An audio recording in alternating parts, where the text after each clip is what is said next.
change in the way people perceive your work. And for example, in terms of people's attention span, we were talking earlier about how in the 50s a television commercial would take a full minute with a stationary camera right there. And now 5 seconds is about as long as you can expect people's attention to be held. Do you find that your audience has changed over the last 20, 30 years in those terms? Well, definitely so. I mean, the younger generation, they have not had the great experience of growing up in a world in which, for instance, classical music was really respected, and many people sought it and attended concerts. You know, people who attend classical concerts now are going down every year in terms of numbers, and so you know, the younger generation unfortunately hasn't had the privilege of, you know, hearing Bach or Brahms or whoever, and realize it's so powerful. So yeah. I think in television, time is, well, I mean, I began really 30 years ago, worked in Sesame Street, and I didn't see anything wrong with the fact that we would animate the letter A and the letter B and the letter C, and all letters were to music and to the thing. And then I discovered that maybe we were relaying an incorrect message because children stopped reading. A lot of children stopped reading, and this word attention deficit got invented or came of age with time. And I've always felt a little guilty for making letters and apples and, you know, donuts jump all over the screen and do all kinds of imaginative things, which I thought were brilliant at the time. But now as I see kids, you know, trying to slow down so that they can actually see what a sentence is, I wonder if time we haven't lost the word in time. We haven't lost the wisdom of reading. I mean, how do you expect a kid to open a book and read Once Upon a Time when they're used to all that in Once Upon a Time? So I think it's too fast. I think it's too fast, and we should slow down, but I think you can slow down once you speed up. The meter is set, and that's where we're going. But I think how come we have ADD now? We didn't have it then. I remember the letter C. It was car, and it was going and jumping and doing. And I remember the letter B, which was baby, and it was crying and singing and walking. And I think to myself, I didn't grow up with that, and I still respected the word. So I think it's worrisome, very worrisome. Of course, anything you ever look back, I would assume you don't like what you did before, as we were talking before. You were embarrassed by your beginnings. But this is I'm not really embarrassed. I feel I was propelled by the time, and still am propelled by the time, to go faster, faster. And that, in a sense, maybe the younger generation, who's so adept at all this digital technology, has lost something, or many children have lost something in the speed of information.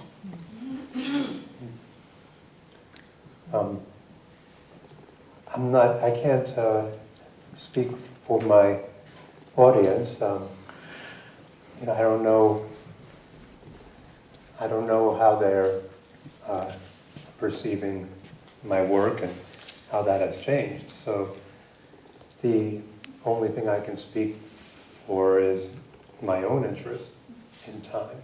And the older I get, I guess this is handy. I like to slow down more. And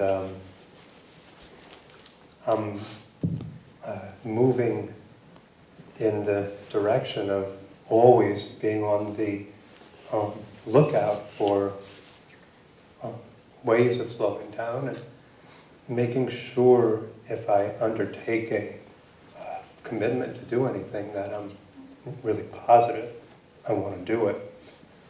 And then in my art, I'm wanting to require the audience to slow down. And because that's what I enjoy in art. The art that I have come to love, if I am looking at art, is art that you cannot hurry through. And so to me that is a pleasure, and that's what I am aiming for.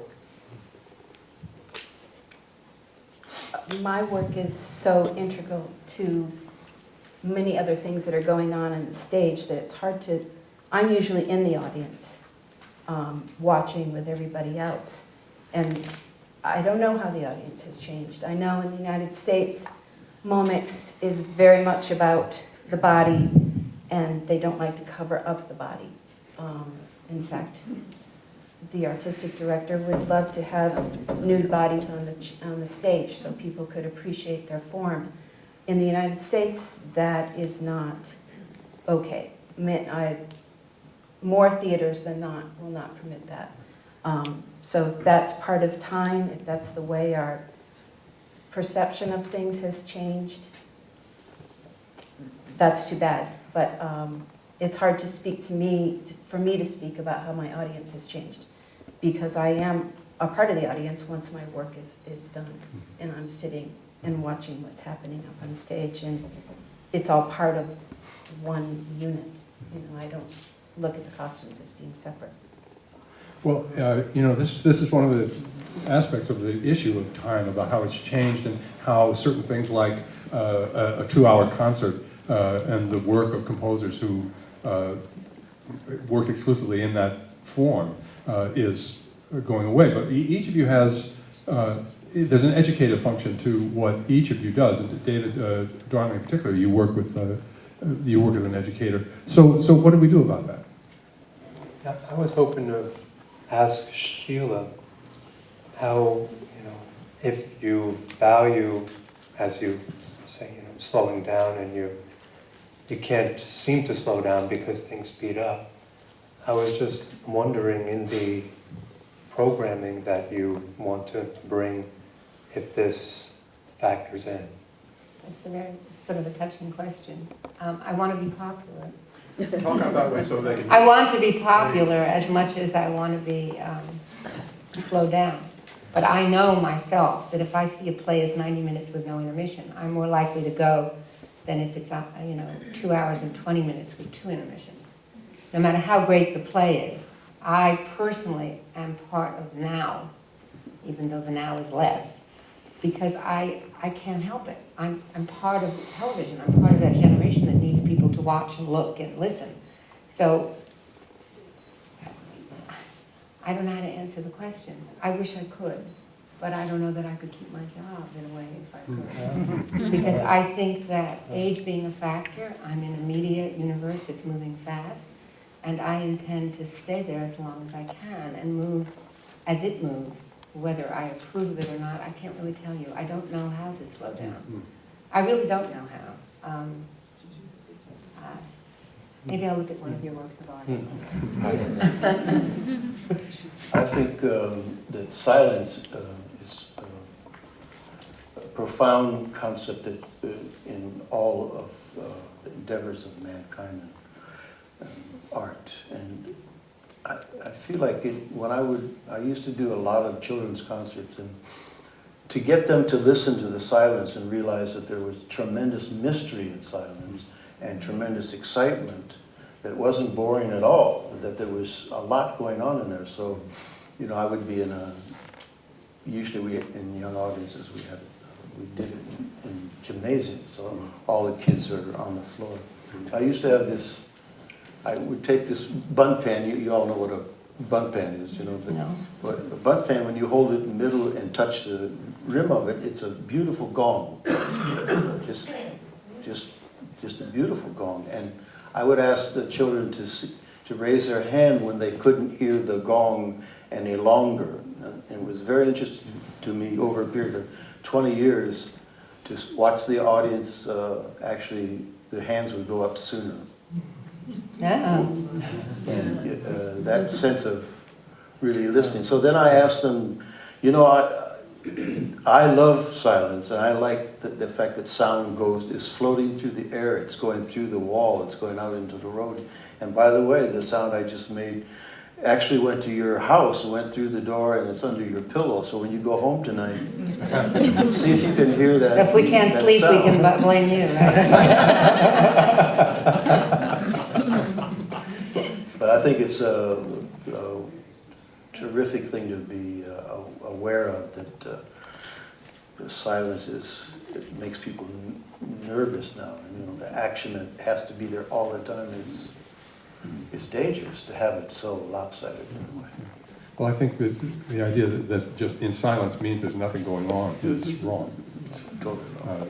I mean, you know, the playwright Harold Pinter, who has silences and pauses and caesuras that each have a different quality to them. But Sheila, you bring up something about, you said, I can't slow down. Don't you find that you have to make yourself slow down just to survive sometimes? Well, I mean, in terms of are your you my spirit. doctor? I mean, in terms of your spirit and your mind. No. What about the rest of you guys? Well, I could slow down. Over the years, being around people who taught me about Buddhism and about meditation and all of the wonderful things we learned from other cultures, they really have made a difference in my life. So I understand if things aren't going well, then it's better, instead of getting frustrated, it's better to do a meditation or to do some yoga and use the silence as a way to refresh your psyche so that you can hear again very fresh.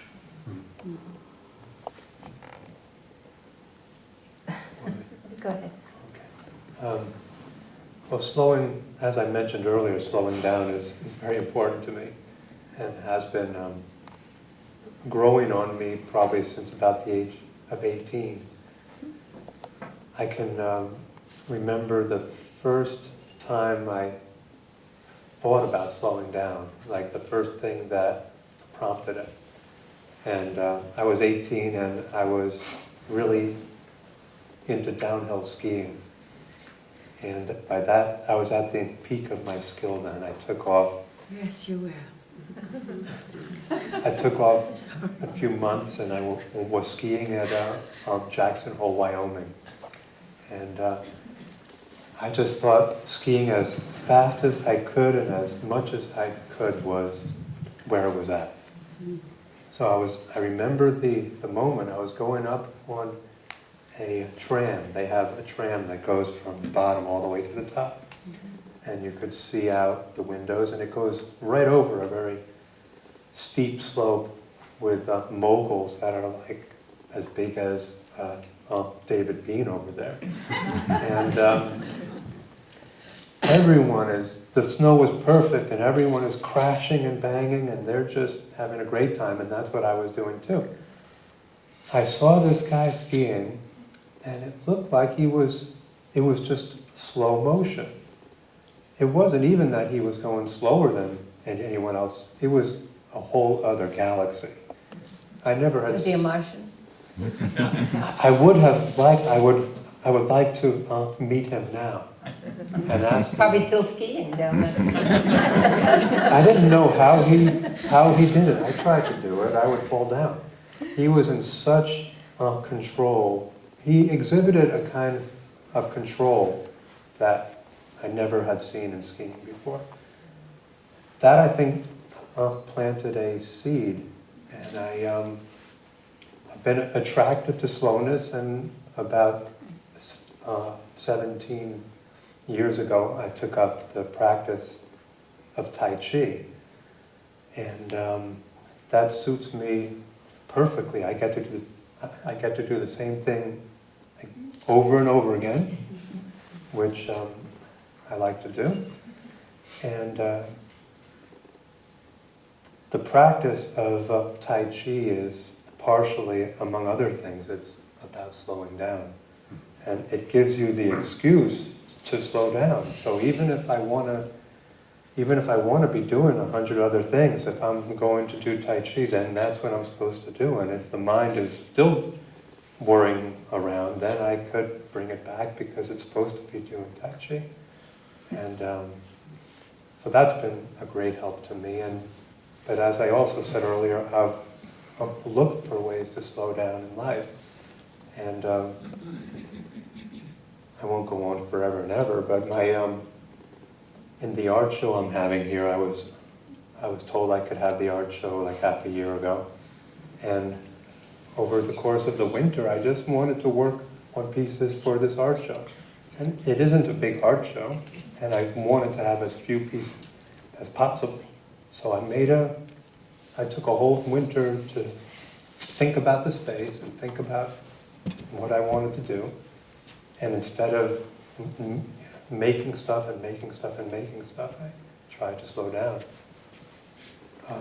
Lastly, I'll mention there's always opportunities for slowing down if you look for them. My wife enjoys landscape painting, and we enjoy hiking. It used to be when I go hiking, I'd want to hike fast. I got into trouble about that sometimes. But If you meet a bear.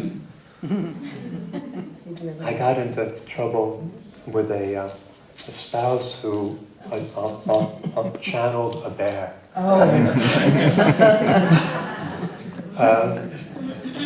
But she enjoys stopping and painting. So if we're walking along, what she wants to do is find a place that she wants to paint, stop for an hour and paint.